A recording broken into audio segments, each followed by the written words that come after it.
Welcome to this Tuesday training all about the vagus nerve, appetite regulation, and regaining your health. My name is Ashley Anderson, registered dietitian, personal trainer, and owner of Move Fully Nourished, where we specialize in nutrition and exercise coaching to help active adults achieve stress-free, realistic, and sustainable fat loss using a mindful and intuitive eating approach. We also help individuals with diabetes, autoimmune conditions, GI issues like celiac disease and Crohn's and IBS, disordered eating patterns, new and pregnant mamas, picky eaters, and your everyday exerciser looking to live their best life and most fulfilling life through sustainable, healthy habit changes. So for people with symptoms ranging from fatigue to depression to anxiety, digestive issues from IBS to SIBO to IBD, brain fog, and even food sensitivities, the vagus nerve almost always plays an important role in both sickness and in healing and needs to be supported so that you can truly, deeply heal. The vagus nerve is the longest of the cranial nerves. It starts in the brain where it sends signals to the cells there, and then it wanders through the body from brain through the neck and throat and to the heart and to the lungs. The vagus nerve moves down to the gut and digestive organs like the liver, the pancreas, the gallbladder, and all the way down to the kidneys and the uterus. So signals are constantly flowing from the brain to the body and back from the body to the brain via the vagus nerve. The vagus nerve tone is key in what activates the parasympathetic nervous system, the rest, the digest system. And improved vagal tone supports your body and your mind in relaxing faster after stressful scenarios. And studies have shown that there's a positive feedback loop between the vagus tone, the optimal physical health, and positive emotions. That is, the more that you support your vagus nerve and improve the tone, the better you'll feel overall. So what are some of the common symptoms of vagus nerve dysregulation? So when it's not functioning optimally: irritable bowel syndrome, IBS, small intestinal bacterial overgrowth, that's SIBO, depression, anxiety, chronic fatigue, high or low heart rate, difficulty swallowing, insomnia, trouble sleeping, gastroparesis, so also known as delayed gastric emptying, heartburn, reflux, gastritis, GERD, dizziness, fainting, B12 deficiency, chronic inflammation, and weight regulation issues, having difficulty losing weight. And if you've watched my videos before, you know that there are two important nervous systems in our body, comprised within our body. So the sympathetic nervous system is that fight or flight, and the parasympathetic nervous system is the rest and digest. And the vagus nerve is part of the parasympathetic, the rest and digest system. And this is the system that really supports us, calming us down, centering ourselves, chilling out, right? And as well as digesting our food and having a healthy reproductive system and overall ability to heal our body. When we are on high alert or the sympathetic nervous system is activated, the nervous system dominance, the vagus nerve, is neither giving nor getting the signals it needs to do its job properly. So it is challenged to support us as we attempt to rest and digest. It makes it very difficult to do those two things. So let's talk a little bit about digestion and appetite regulation with the vagus nerve. So when the vagus function is out of whack, digestion for sure is out of whack. So the symptoms that can be included here, like I mentioned before, so heartburn, GERD, IBD, or inflammatory bowel diseases like ulcerative colitis can prevent the body from healing and small bacterial overgrowth. So a frequent root cause of IBS really is dysregulation there. And the vagus nerve is a part of the system that tells us, or really tells the stomach, to put out digestive acids and juices and to start the movement of the gut. When we chew our food, we start the process of mixing the fibers in our food with the digestive acids, and then the enzymes are what helps to break down the food. But before it reaches the stomach, before flowing into the small and then into the large intestines. So when the vagus nerve isn't getting or sending those signals, the flow of food mixed with acid through the gut is slowed down. You might feel things getting sticky. You might feel things just feeling like they're stuck. And this means that overgrowths of bacteria, yeast, parasites, as well as used up hormones and toxins that the body worked to eliminate from the body are moving through the gut at a slower rate. So things stay in your body for longer periods of time, kind of wreaking havoc in different organs and systems that they don't belong in. So IBS and SIBO risk are increased with more exposure to those bacteria, waste products, which potentially worsen those infections that are currently present. And then exposure to more hormones than your body had planned and can really throw all your hormones off balance. So the foods that we often crave are also a product of our physiology and our psychology, right? So what you think, I always tell my clients, where mindset goes, energy flows. So there's a pattern here, and what we talked about with the sympathetic nervous system, stress response, and the vagus nerve. But appetite is different than hunger. Hunger is our physical need to eat. You can want to eat, but you may not need to eat. For example, wanting to eat a big dessert after a big meal and you're already full. Or you can need to eat, but don't want to eat. For example, losing your interest in food when you're stressed out or you have too much going on. So how does this all work, and really what are the driving factors? Appetite is governed by two organ systems of the body, the endocrine system and the nervous system. Look at the overlap here, the nervous system. And your GI tract is one of the biggest hormone regulators in your body. It produces and processes all kinds of hormones, and which ranges from neurotransmitters and anabolic storage hormones to sex hormones. And the origins, or I should say the organs of the endocrine system are sensitive to those changes in the body. And in response to those changes, they send out messages, which are called hormones. Those are those little messengers. And they tell the body how to respond. And those energy regulating hormones are classified into either short-term or long-term. The vagus nerve is the key connection between the gut and the brain.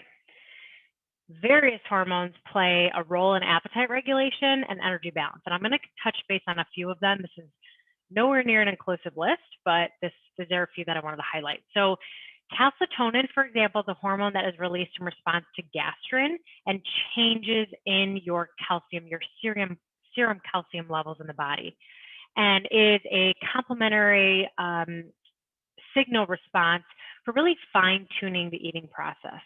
Another hormone that's important is amylin, which is a partner hormone to insulin. You may have heard insulin before when we're talking about glucose or sugar or diabetes, and it's released after meals. So amylin is released after meals. It slows the emptying of our stomach and then suppresses glucagon. Glucagon is what raises blood sugar. There's also GLP-1.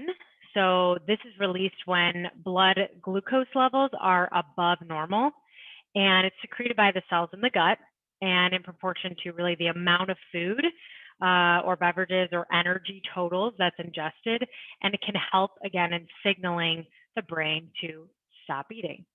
So I want you to kind of start thinking about these hormones, what they're doing, how this impacts your digestive health overall, but how this relates to the vagus nerve. Leptin is another hormone that is released when low calorie intake and low body fat levels, and it's secreted by the fat cells. So low leptin means a slower metabolism and drive to really increase food consumption. So if there's leptin overload, there's a lot to be said about leptin here, and maybe another video for another time. But gastrin, another one, is a hormone that is secreted by cells in the stomach, the small intestine, and it initiates the digestion process. It's released when food enters into your stomach, and also protein-dense foods are the most potent stimulator of gastrin. Two more I'm going to talk about. So CCK, which is cholecystokinin. It's released when protein and fats enter the small intestine, which then in turn triggers satiety in the brain. So then, you feel like you're satisfied after a meal. You can move forward, you can move on. The last one I want to mention today is Graylin, and this is released in response to low food intake. So I often refer to it as the growling, hungry tummy, the Graylin growl, and it stimulates the growth of, or the release of, growth hormone to encourage eating and acts as a regulator for energy balance in the long term. There's a lot to be said too about growth hormone, the benefits actually of having more growth hormone, but again, maybe for another time. So let's go back to the vagus nerve. When the vagus nerve is under or overactive, which is rare, the brain's hypothalamus isn't signaling the brain's pituitary gland appropriately. The pituitary gland is really the downstream signal, the adrenal glands. Everything gets confused when this isn't stimulated appropriately. And the system is known as the HPA axis.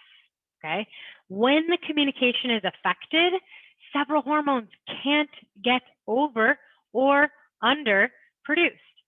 So just like we talked about before with all the hormones that I mentioned, they have a difficult time communicating. So this can be the part of a set of hormones or symptoms that are commonly referred to as adrenal fatigue. Maybe you've heard that term. And while the name isn't exactly maybe what we would say is like scientifically correct, it's really a useful short term to chronic exhaustion, hyperstimulation leading to anxiety, insomnia, and really just generally feeling like revved up. And this can lead to a combination of fatigue, lack of motivation, again, anxiety, insomnia, generally just feeling blah. So the vagus nerve stimulation plays a big role in helping the body understand when a situation is a true emergency and it's life-threatening, so time to stimulate the sympathetic nervous system, or when it's maybe just a scenario like your boss is being your boss, or a looming deadline over your head, or your kid gets sick.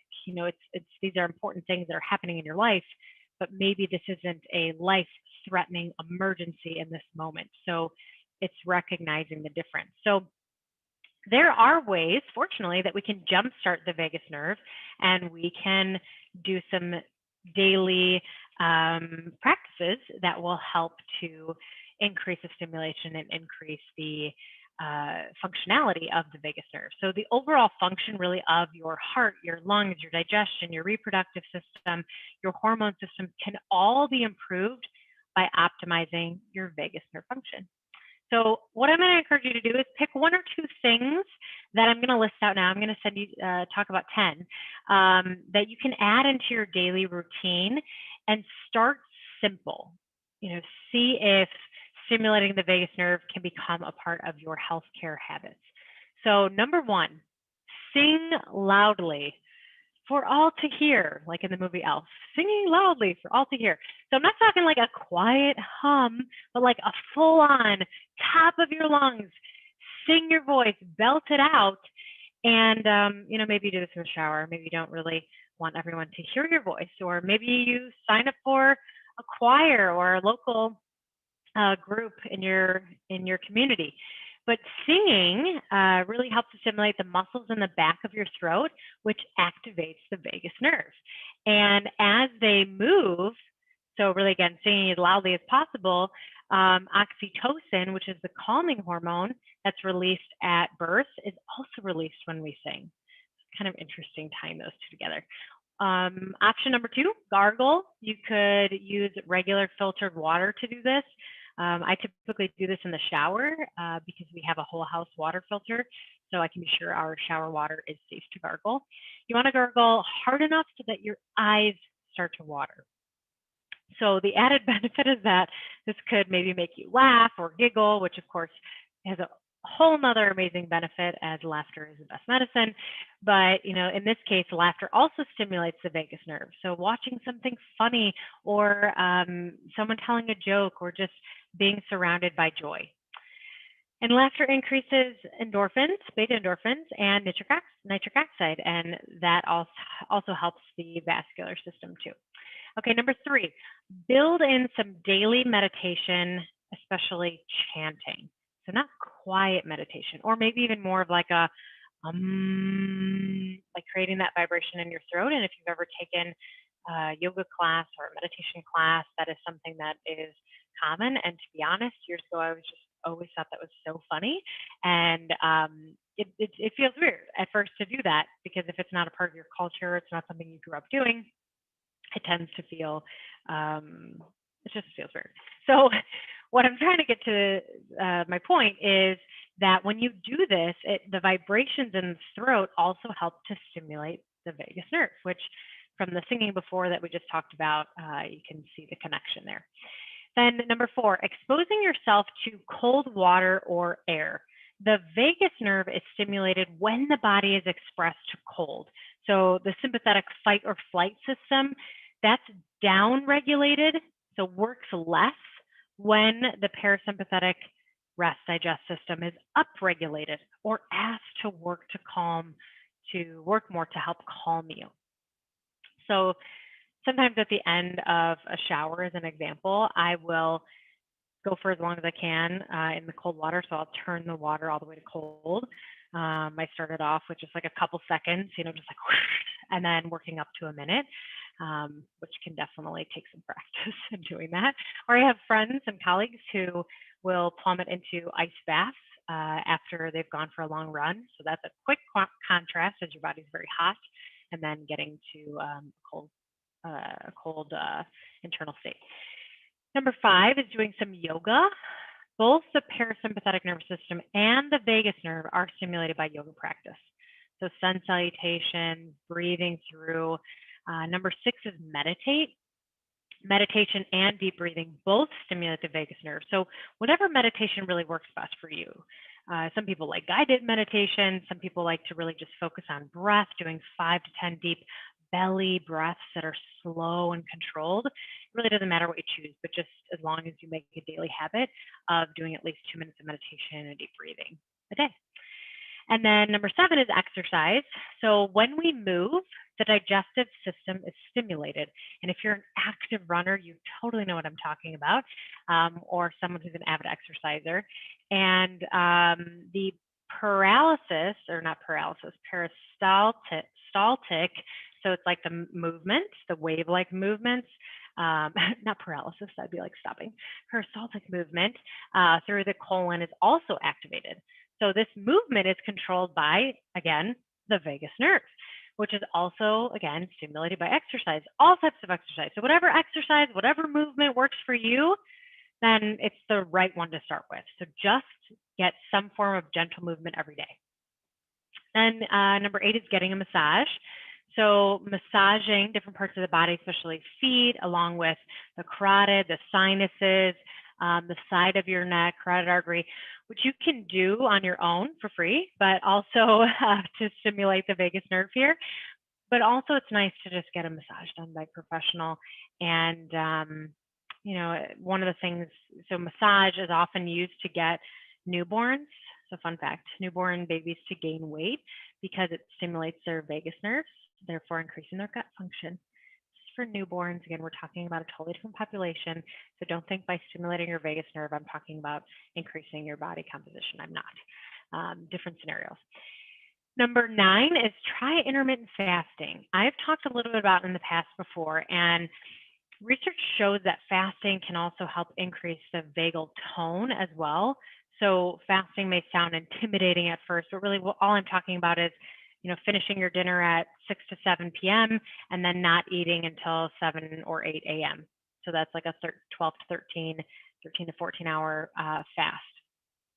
So while you're sleeping, that's a part of the time that your body is helping to improve your vagal tonality. Or you can compress your eating into an 8 to 10 hour window, or from 9 to 7, or even from longer fast. But again, this is really something that should be worked on with a healthcare professional, or and looking at if you have diabetes. There's some populations that it's not appropriate for. But again, just looking at the Even if you just start off with the last meal to the first meal, that can help increase vagal tonality. Number 7, work with a coach. Your chronic, habitual, negative thoughts about yourself will keep your vagus nerve firing in sympathetic or shutdown mode completely. When you start to look at your thoughts, you can support yourself to find more emotional and mental balance, and thus balancing your vagus nerve. At Move Fully Nourished, we work with our clients on mindset, on motivation, on relaxation techniques, and how to balance a healthy diet with movement to create a sustainable habit change that really lasts for your lifestyle and your needs in your own world so that you can take back your health. My name again is Ashley Anderson. Thanks so much for joining me today. Have a fantastic rest of your Tuesday. Can't wait to see you next time.